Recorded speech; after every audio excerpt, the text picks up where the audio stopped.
I, Roose Bane, am joined here by Savage Patch Kid. How are you doing today, Savage? I'm doing fantastically. I'm super excited to see what's going to happen through these quarterfinals. It's going to be really fun.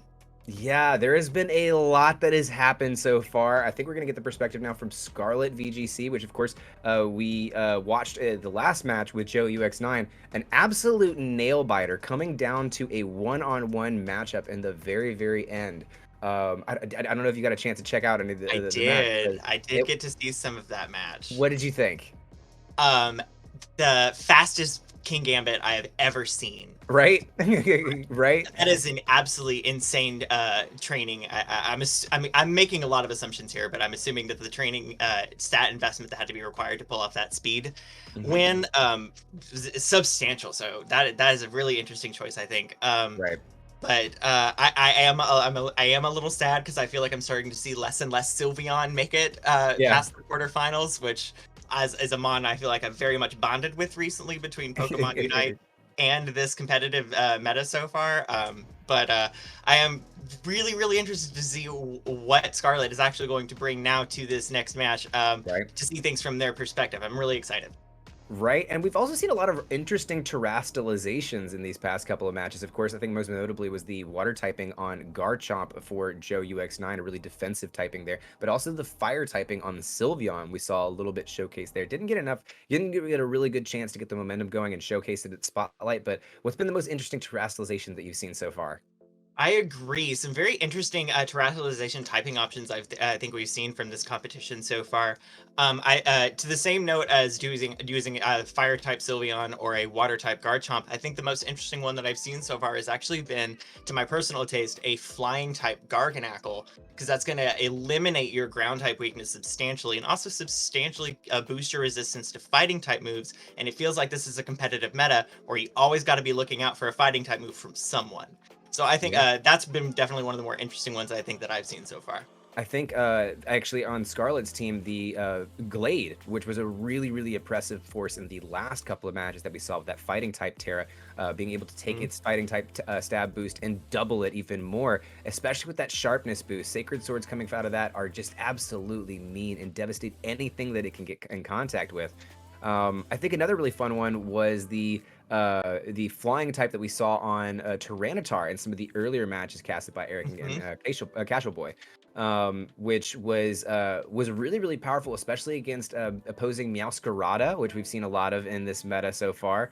So definitely some interesting Terra type combinations. Absolutely. One thing I'm really enjoying from seeing from this competition so far, and from this, and increasingly more so in this meta in general, is just how many people are opting for a Terra type choice that's going to boost them defensively as far as a typing advantage is concerned, versus choosing one to give yourself an offensive boost. I think from at least from the matches that I've seen, I feel like a lot of people are starting to shift towards the more defensive option. And I think that's really fascinating to watch, because there's just so many specific scenarios that I think you have to try to anticipate and think about when you're choosing that defensive choice. So it's really interesting to see how the different players connect those dots when they make their choices. Right. It looks like we've finally connected up here, so I think we're going to be able to transition over here shortly, but not just quite yet. But it is interesting to see that. I mean, like, you're absolutely right. We saw with Joe UX9 that water Terra typing that I mentioned before. There wasn't a Surf that came off it. There wasn't a Terra Blast or anything. It was just simply to make it more defensively viable in that certain match, and so it could fire off Earthquakes as much as it wanted to. You know, similarly, I think that's what a lot of what was going for with the fire Terra typing on Sylveon as well. Now, again, we didn't get to see its full kit, so there could be other things on that list, but it looks like we do now finally have these team matchups, so we can get a kind of a look at what both of these guys are bringing here. Of course, Scarlet's going to be coming back with that Glade, Gengar, Talonflame, Grimmsnarl, Kingambit, and of course that Rotom that we've seen before. We've seen it in earlier matches, of course, terrestrializing with that electric Terra typing. Of course, having Levitate means that it has no weaknesses at that point, and you just have to get through its raw bulk. It has a good bit of that, right? Especially with a Citrus Berry to back it up. What are we carrying over here on the opponent's side? The first thing I noticed right off the bat is we see lots of very high offensive pressure spread damage potential coming out of this team between Garchomp, Hydreigon, and Goldingo all capable of doing a decent amount of damage to both sides of the field for some potentially early, really offensive pressure to kind of take an early game momentum here. Additionally, we do see also the support, probably classic support Grimmsnarl, already shown to still be just as effective in this generation as it was in the previous one. Azumarill being a potentially interesting option. I'm interested to see if that's perhaps maybe a grass type answer, or if it has an unexpected Terra typing to maybe give it a fairy advantage. I'm always personally excited to see Ceruledge as well, being a personal favorite of mine from my own Scarlet Violet challenge. Also, So I do speaking think of it's really interesting. We do have Scarlet VGC right, versus Violet VGC. I Shout didn't out to recognize the that. opponent's name here. This is literally a Scarlet versus Violet matchup, and I think both players are playing from those games, Scarlet and Violet respectively. So this is the matchup for Gen 9 right here. As we see the leads coming Absolute out, poetry. Goldingo and Grimmsnarl is going to be coming out for Violet, and on the Scarlet side, we have Gengar and that Rotom Wash. Again, that Rotom Wash, a really offensive force that we've seen before, that Terra typing into that Electric type, and a Thunderbolt is a very, very powerful force. But what do you think about these leads, Saf? I think we can easily see some potential offensive spread pressure from that Goldango and Grimmsnarl to set up a screens, trying to seize that early momentum that I had mentioned. Gengar always been a very interesting lead because you put yourself in a very vulnerable position for things like Sucker Punch. Yeah, that Sucker Punch, going to bring it down to its sash. Gengar does not like to take those for sure, and Grimmsnarl can dish them out with that Dark typing, giving it a little bit of boost as well. But Curse Body is going to make sure that that's the only Sucker Punch that gets on this field. Shadow Ball from the Goldingo will finish off this Gengar before it can get anything started. But again, Curse Body is going to make sure that that Shadow Ball is the last Shadow Ball we see coming out of Goldingo, at least for a minute. Nasty Plot's going to go off for this Rotom, putting it in a prime position, possibly for that terastallization that we've talked about before. As we see the switch in here, it looks like it's going to be Kingambit for Scarlet. Very, very interesting initial turns here. Yeah, and we already know that this Kingambit's going to be a little bit on the faster side, so that's something to worry about. And also incredibly, incredibly good RNG on Scarlet's part for having Curse Body proc not once but twice on both opposing mons on the other side of the field, severely crippling some of the offensive pressure that you might be able to see from Violet's side of the field. Yeah, very, very interesting to see, and Kingambit really putting that Goldingo in check. Reflect's going to come off for the Grimmsnarl, going to give Violet a little bit more buff against those physical attacks, particularly against that Kingambit. Struggle coming off from the Goldingo. Oh, it has to be no. scarfed if it's been disabled like that. Thunderbolt going off from the Rotom into that Grimmsnarl, and it's going to use that Nasty Plot bonus to take out that Grimmsnarl in just one hit. Iron Head firing off into this Goldingo, possibly predicting a switch here as that Goldingo takes it on the chin. But a very, very interesting turn here, and a little bit of momentum gaining for Scarlet. I mean, absolutely. That was a rather impressive show of force and a turnaround there. Really capitalizing on that Curse Body, crippling what Goldingo is capable of doing really on this field, indicating it is probably scarfed. And Rotom just continuing to show that even after all you need is one Rotom and one Nasty Plot, and you're just instantly wiping things off of the board. Some things never change across generations, and so far, that definitely seems to be one of them in this match. Yeah, for sure. This Ceruledge coming in here, putting a lot of pressure, at least offensively here against this Kingambit with its fire-type stab abilities here. But Goldingo still kind of stuck in the hole here, but it's going to be withdrawn, hopefully to reset that Scarf into a little bit better position, possibly a little bit stronger moves here. Garchomp is going to be swapped in for Violet. We've already seen how powerful Garchomp can be in this meta. Especially against something like Kingambit, which has that ground type weaknesses. But the Kingambit actually is going to terastallize into a dark type, so it doesn't have to worry about those earthquakes nearly as much as before. And some powerful sucker punches are now well within the capability. Protect is going to come off the Ceruledge, keep it safe for at least one turn. As we see the Hydro Pump firing off of Rotom, and it also going into that Ceruledge as protected. A very, very clean switch in here for Violet. Absolutely. Really, really unfortunate that both of those moves going into that protected Ceruledge, is that would have instantly taken it off the field with the kind of damage numbers that we've seen so far from Scarlet's side of the field. I do think a dark Terra typing is always an interesting choice. That does leave you with a certain degree of fighting vulnerability, but removing that ground type weakness and fire type weakness both at the same time, I think is actually a really, really good defensive call on Scarlet's part. And, a damage boosted Sucker Punch no one ever really got mad at.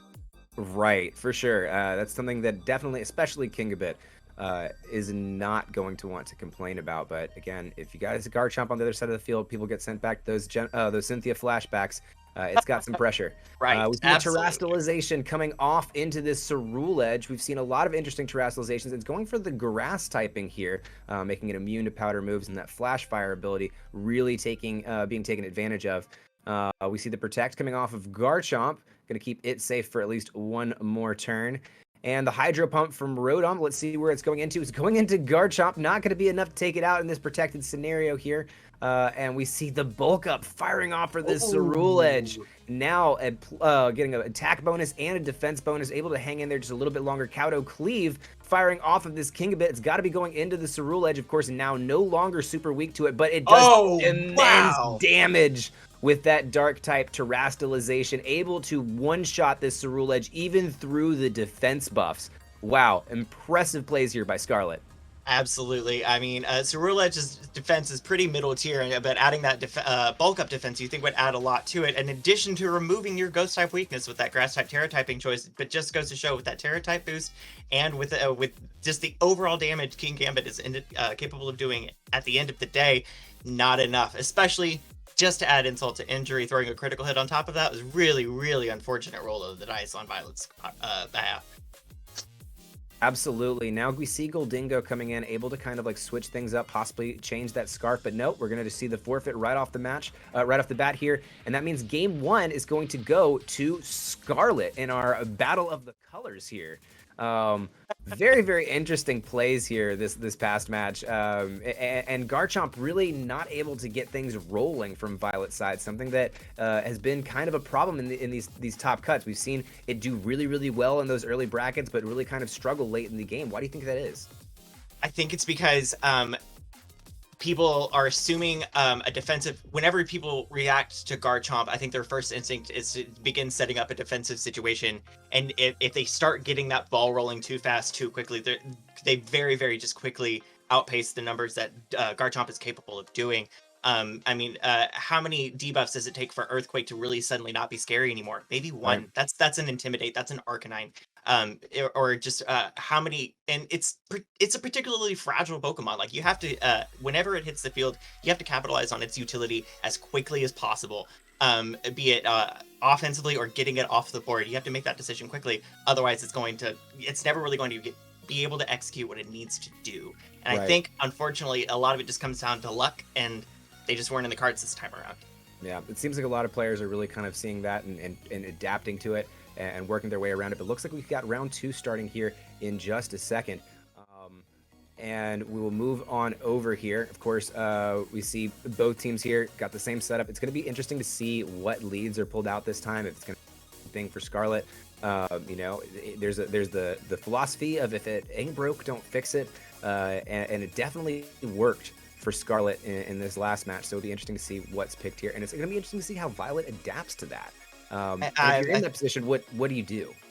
Exactly. I think Scarlet really didn't need a reason to change any of their lineup after that previous match. So I'm very, very interested to see what adaptations Violet is going to make here. The unfortunate after effects of Curse Body really just absolutely shutting down turns 1 and 2 for Violet. So I'm really interested to see if it sees Gengar, how will it change its approach? Or if Gengar if it isn't on the front lineup, what corrections were made instead? I think that's going to be absolutely critical here. I mean, getting locked into that struggle was literally a bit of a struggle for it. But we see actually the same here. Goldingo and Grimmsnarl coming out, and this time Kingabit in the front for Scarlet alongside that Gengar that served them so well in the last match. Didn't really get to do much, but this Curse Body that really can do something. I mean, body, indeed, for days, Gengar. I'm very interested to see how exactly we're going to set up the offensive pressure here on Scarlet's side of the field. We know just how much damage that King Gambit is capable of doing. So if it targets itself in the right place and maybe plans to the right switch out, I could see it being a very devastating turn 1 for Violet. Yeah, it's definitely an oppressive force. It's definitely something that you need to watch out for. It's got one hell of a blade on its head, and it knows exactly how to use it. Fake Out is going to make sure that it doesn't this first turn, though, coming off the Grimmsnarl into the Kingambit. Make It Rain, firing from Goldingo. It's going to take Gengar almost down to its sash, leaving it with just 9 HP, but a critical special attack drop here. Curse Body makes sure that Make It Rain is not going to be making it rain any longer as the Sludge Bomb fires off into Grimmsnarl, taking it out in one shot. A great trade here for Scarlet. Oh my goodness, absolutely powerhouse performance from Gengar in that first turn, between disabling what we know to be a Scarfed Goldingo's move and just instantly wiping out Grimmsnarl in one turn before it has the opportunity to set up screens, providing me that real beefy Grimmsnarl support. Definitely a really challenging turn one for Violet to come back from. Yeah, this Gengar just absolutely putting in work with that Curse Body here. We see the Garchomp coming out for Violet's side, hoping to do a little bit more than it was able to last time. Of course, possibly expecting the Terastallization coming off this Kingambit, just like we saw before. But now this Gengar has really done what it needs, taking out that Grimmsnarl and getting it out of the way before it can get anything really set up. So it'll be interesting to see how Violet adjusts here. Gengar is playing a very interesting offensive support role here in this match, between all the very, very crucial, critical move removals from Curse Body, in addition to just doing exactly the right amount of damage, exactly where it needs to do it, and really only taking the 1 or 2 turns that it needs to do. It's really an interesting support choice, being able to provide those offensive coverage options once you've done the supportive, air quotes, things you need to do. Terastallization going off into the Kingambit here, going to transform it into that dark typing like we saw in that last match. Worked very well for Scarlet. See how it works out this time. We see the Protect firing off from Garchomp, going to keep it safe for at least this turn. And the Sucker Punch firing off of Kingambit into Goldingo. Will take it out in one shot with that Terra Boost, really, really wrecking havoc on Goldingo with that Ghost typing. Icy Wind firing off the Gengar is not going to be able to connect with this protected Garchomp, but it is a scary thing to see, especially if you're that Garchomp. I absolutely love an Icy Wind on a Gengar, let me tell you, and I think this is a critical example as to why that's just so terrifying. When you've got something like a Garchomp on the field, that's not just a very pitiable amount of damage that Icy Wind capable of doing, that's a sizable chunk of your health, and you're taken down to speed tier. So that's very, very exciting for me personally to see on a Gengar. I think it's a wonderfully useful thing to have in its toolkit. But I mean, I'm continuing to enjoy Gengar's continued presence here, because it's really defeating that old, oh, my support mon's done the things it needs to do, what do I do with the next 3 turns when it isn't dead yet? Gengar is showing exactly what you can do when you're in that position. Yeah, it's really able to provide some good support here and be a key mon in Violet's way of getting these critical KOs. Kingambit able to just kind of put that pressure right out front with that Terastallization. But we see the Terastallization coming off for Violet now, going into, again, the Cerule Edge. We'll see this Grass Terra typing come out once again, allowing it to really take advantage of Flash Fire, take immunity from powder moves, all of the things. Gengar is going to go for the Icy Wind. Of course, it is avoided by at least one of the Pokemon. It looks like it's going to be the Cerule Edge. Would have been interesting to see how much damage it does there. A Rock Slide firing off of Gengar into that Kingambit. Kingambit able to take it. Gengar finally getting its chance to go down, as we see the Bitter Blade firing off of the Cerule Edge, finally getting its chance to shine, taking a little bit of health from Kingambit, but it is able to take it on the chin as this Kauto Cleave goes into the Garchomp to finish it off, taking out a ton of offensive pressure from Violet's side of the field. Yeah, really just Kingambit continuing to show how much weight is capable of bringing to a match. It's really, really removing a lot of the offense on Violet's side of the field, at least at this current board state. And now with Gallade gracing us on Scarlet's side, the offensive pressure just tripled. Yes, it certainly did. Now it is up to Cerule Edge versus everything. Now with Bitter Blade, it can stay in there for a pretty good bit and get some of its health back, but it can't take things like this Sacred Sword coming off of the Glade, which will make this a 2-0 for Scarlet. So, trainers, now you know Scarlet is better than Violet. That does seem to be the verdict here today. Absolutely love the offensive structure behind Scarlet's team. I think that was a very, very enjoyable, very intimidating show. I just based on how I know I build teams, I would be really, really uncertain what to do in the face of that kind of offensive pressure. And the Gengar, can we just please talk about that Gengar? Oh, That was an wow. just between the offensive pressure it was capable of exerting and just how long it was able to, and how many times it got Cursed Body off, absolutely insane. Hey, you said it best. It had the curse body yada yada, and it got it off every single time that it needed to, and put the opponent in some critical situations. You know, Goldingo on Violet's side, I think, was the biggest threat that was just completely neutralized by Gengar at both times, despite Both it being weak times. to it. And I think the other big the big star on Scarlet's side had to be Kingabit, right? Terastallizing into that Mhm. dark typing, getting off those major, huge Cowdo cleaves that are not dependent upon whether or not the opponent is going to attack it. I Vital. mean, that King Gambit is not only definitely one of the faster ones I've seen, but just the sheer amount of damage and going for the really offensive Terra typing choice with the Dark type move and boosting the damage of both its Sucker Punch and that Kowtow Cleave, just absolutely ridiculous. Absolutely ridiculous damage numbers. There wasn't a single thing on the field that was able to survive one of those Kowtow Cleaves once that King Gambit terastallized. No. Really a testament to just how scary that thing can be. And we didn't even know if it had Defiant or if it had Supreme Overlord to even further boost those abilities. So Yeah. that can just easily ramp up into being a scarily offensive force on the field.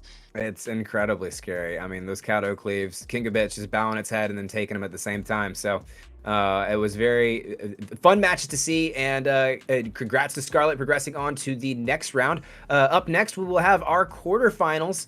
So don't go anywhere. There is plenty more matches here on the Wide League when we return. But we'll be right back with that top four.